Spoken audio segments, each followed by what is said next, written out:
Welcome back to TeshKidFX for another price prediction update, and in this video I'll be giving you a price prediction update on Vechain, whose current price stands at the $0.02623 mark, and here on TradingView the market is up by 3.63%, and in this video I want to give the key scenarios that I expect to play out basing my analysis on the Elliot waves and the Fibonacci's. So if you're interested in such content, make sure that you stick around till the end of the video. I'll kickstart the video by giving a brief of what has been happening on this chart.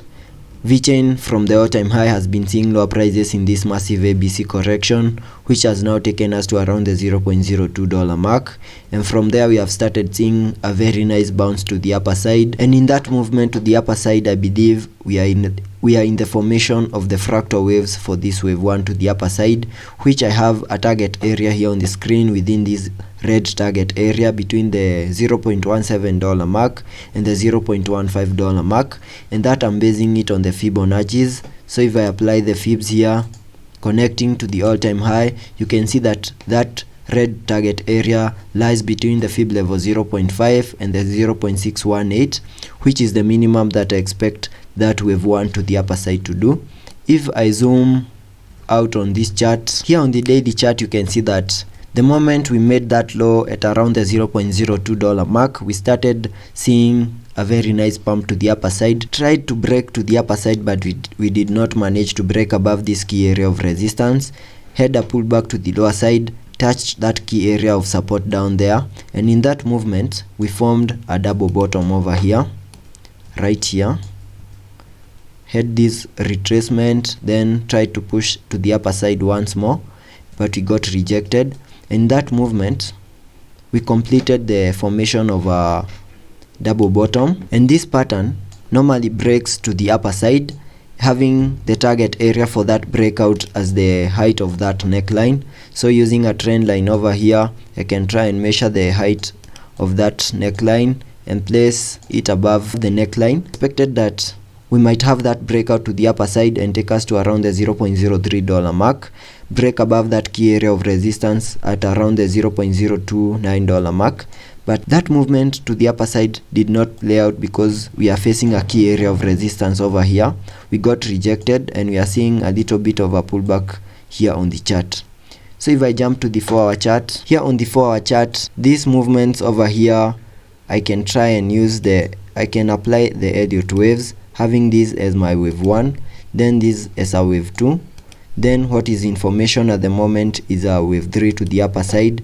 We can also see a retracement and then continue pushing to the upper side in a wave 5, and the minimum target that I have for that wave 3 to the upper side, I'll be using the trend based Fibonacci to try and get that target area, connecting the low for that wave 1 to the high of the wave 1 and the low for the wave 2. That gives us a target area at around the $0.031 mark, which is the minimum that I expect that wave 3 to the upper side to do. Then we can see a wave 4 and then a wave 5. So the moment we start trading above this key area of resistance at around the $0.026 mark, then this movement to the upper side will become more likely, and I'll keep you updated if that move plays out. And that brings me to the very first key scenario that I expect to play out on this chart. Once we break above this key area of resistance, it's possible that we see a retest of that area, and once you see a retest, then that would mean we have massive support for us to continue pushing to the upper side and take us to around the $0.029 mark. And if we break above that key area of resistance, then we could get into that target area for that wave 3, and once we see the completion of that wave 3, then have a wave 4 and then a wave 5 to complete a higher Elliot wave count 1.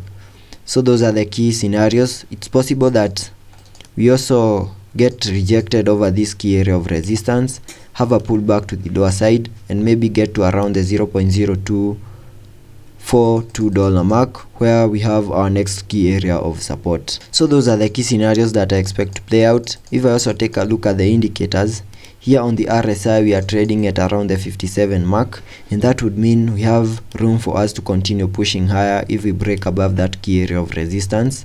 We also have room for us to continue going to the lower side if we get rejected. So both scenarios here on the RSI are supported. On the MACD, we have not yet printed anything, but soon I expect us to either print a bearish cross or a bullish cross. So let's be patient and see how that plays out, and I'll keep you updated.